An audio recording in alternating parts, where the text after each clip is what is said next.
Despite putting on some incredible Call of Duty so far this year, the CDL really has not had good viewership numbers. What's up, everybody? Welcome back to Unscripted, where today we are taking a closer look at the major problem the CDL has had so far with viewership this year, and as always, we are doing things off the script.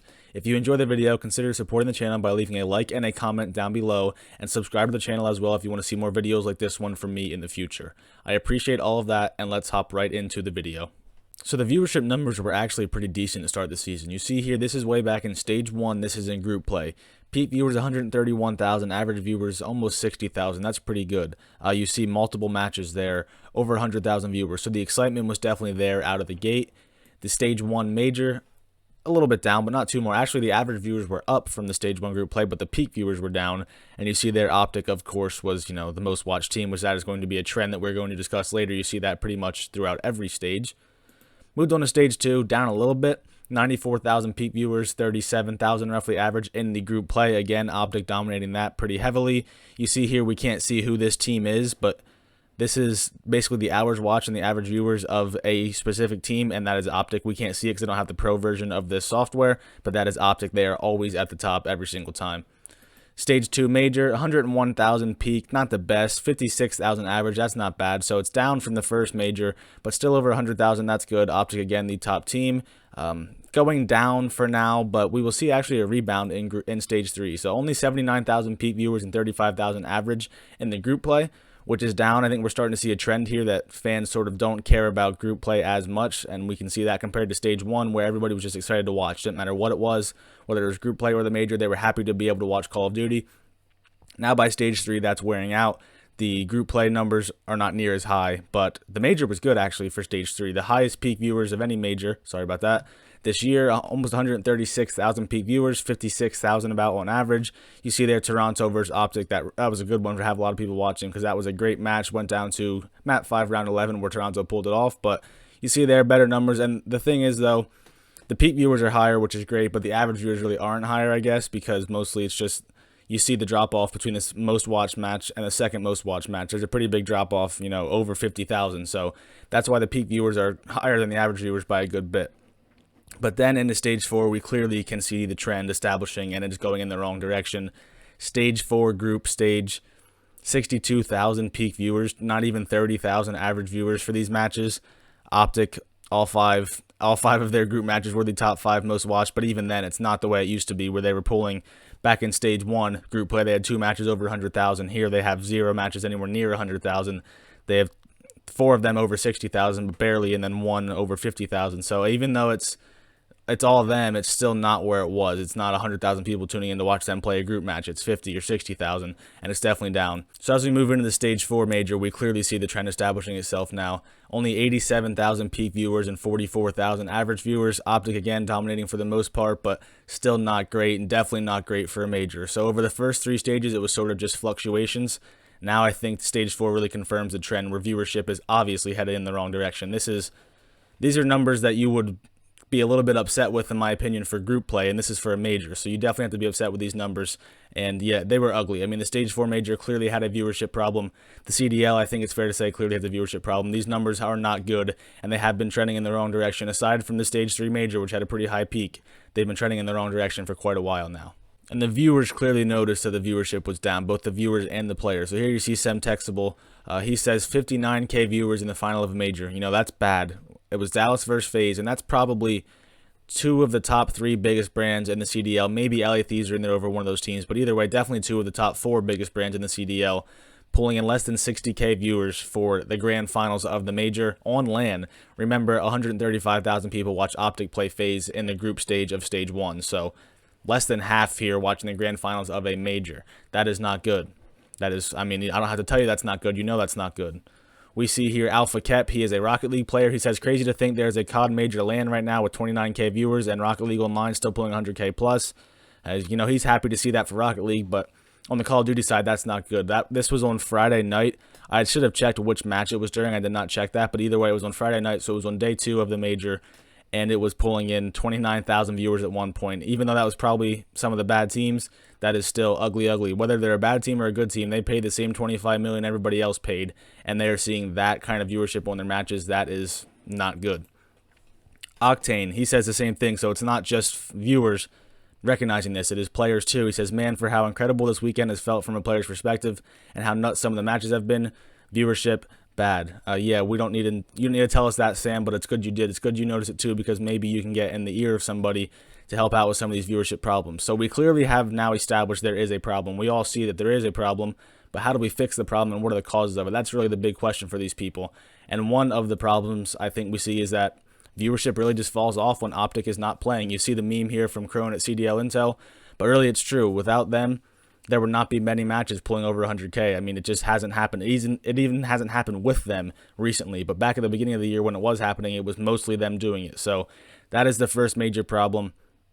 How can we attract Optic fans to stay and watch the other teams play? And one thing I will not do, I will not blame Optic fans for watching and then leaving after they watch Optic. I am an Optic fan. I of course watch all the matches, but not everybody's going to do that. And it's not really that weird. I mean, you're more inclined to watch your favorite team play in any sport, whether it's an esport or a real sport. Do I watch every NFL game that I can on a Sunday?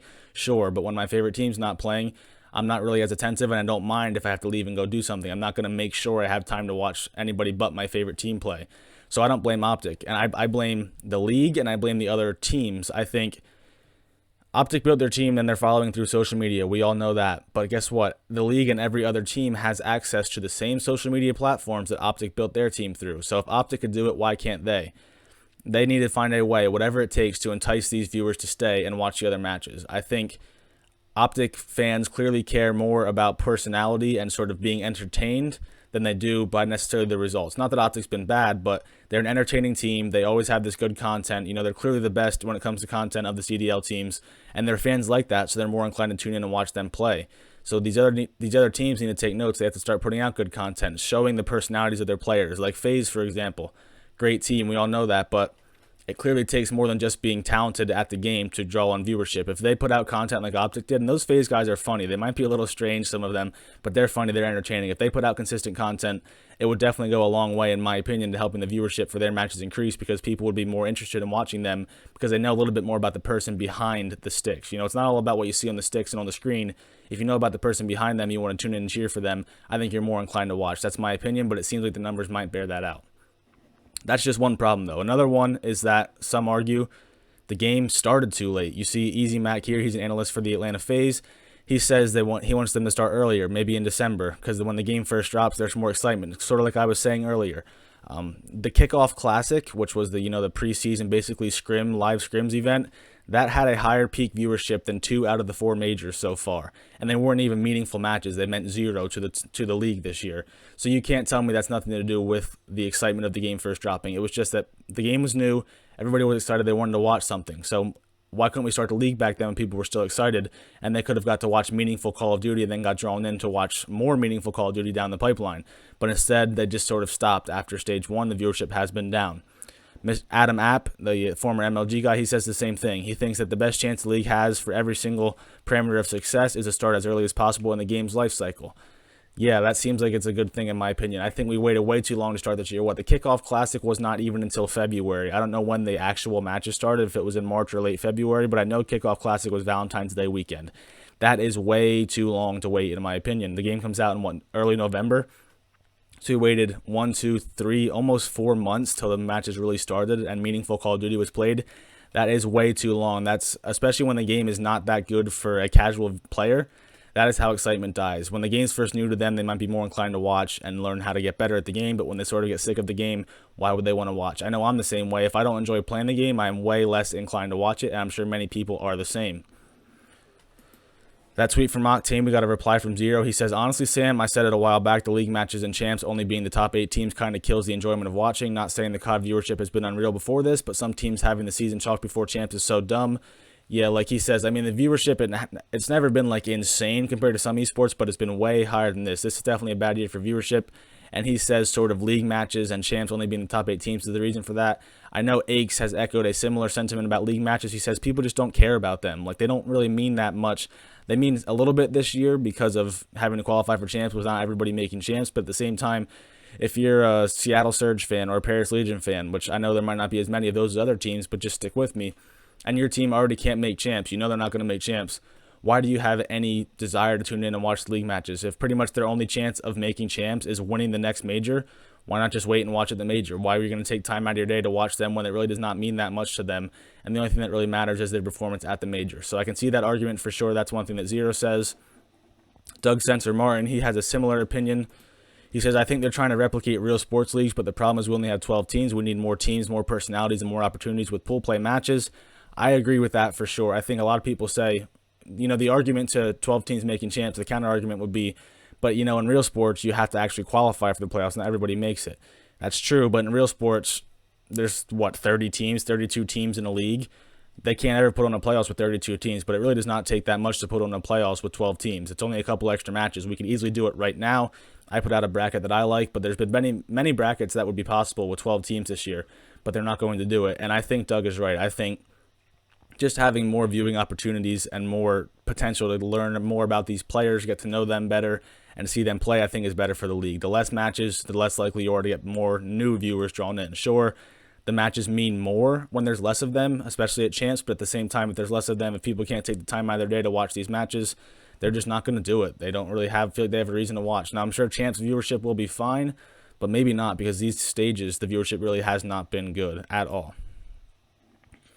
Courage, the former caster. We all love Courage. We all know, well, I shouldn't say we all love Courage. We used to all love Courage. I still like him. But anyway, I'm seeing a lot of talk around Call of Duty viewership, people fighting about Twitch versus YouTube, which that's a big one. People say get back to Twitch. I kind of agree, but I don't really think it makes that much of a difference in the grand scheme of things. GAs versus no GAs and the time between matches, that's been rough. The setup, the advertisements, waiting an hour between matches, technical difficulties, a match starting an hour later than it was supposed to start, those are definitely problems. But he says, for me, the biggest thing is that every other top esport has a competitive and exciting ranked system. COD ranked has always been horrible. Sort of where he's going at with this is like, Merc is saying here in the comments too, like you don't play competitive Call of Duty and then be inclined to watch competitive Call of Duty. You just play Call of Duty casually, and if you enjoy it and you enjoy playing a little more competitive, maybe you'll join up on League play and then eventually stumble upon the professionals, maybe on YouTube or whatever else, and watch them play. But like, there's really no way of you just starting out as I want to compete in Call of Duty. You have to you start as a casual player. Maybe you get enticed to play League play, maybe you don't. If you don't get enticed to play League play, you're probably never going to be interested in competitive. But there's really just nothing they can do without making a separate game for competitive. A lot of these games are made around competitive. Call of Duty is not. It never has been. It's always been about the casual player. So until it gets to a point where it can be made around the competitive scene a little bit more, there's really no way to draw on these players, because their main focus and their main moneymaker is drawing in the casual players, which is what they're going to focus on. That's just how it's going to be. Unfortunately, that's the way it is. Major Maniac, he replies, he says, would love to see... Okay, there we go. Would love to see Comp COD with its own build and an actual MMR-based ranking system. MMR means matchmaking rating, kind of like the World War II. The rank system there was probably the best one we've had, and that would allow people to get more competitive. It's just an ELO rating pretty much. The better you do, the higher up you go. That can entice people to play competitive because they can see themselves earning points, catching up with the pros, and having a good time while they do it. But until we get something like that where the competitive side is actually focused on from a development perspective, we probably will not see the viewership, because there's just been no way to draw these players and these new viewers in. So until we get that, we will probably see not the best viewership and just not a lot of people watching Call of Duty. And it's unfortunate, but that's the way it is right now. And definitely Activision, the developers and the teams, the league, everybody has a lot on their plate if they wanted to fix this problem. So that's going to do it for this video. If you enjoyed, don't forget to leave a like down below. Leave a comment as well with your thoughts on the viewership problem, and subscribe to the channel as well if you want to see more videos like this one from me in the future.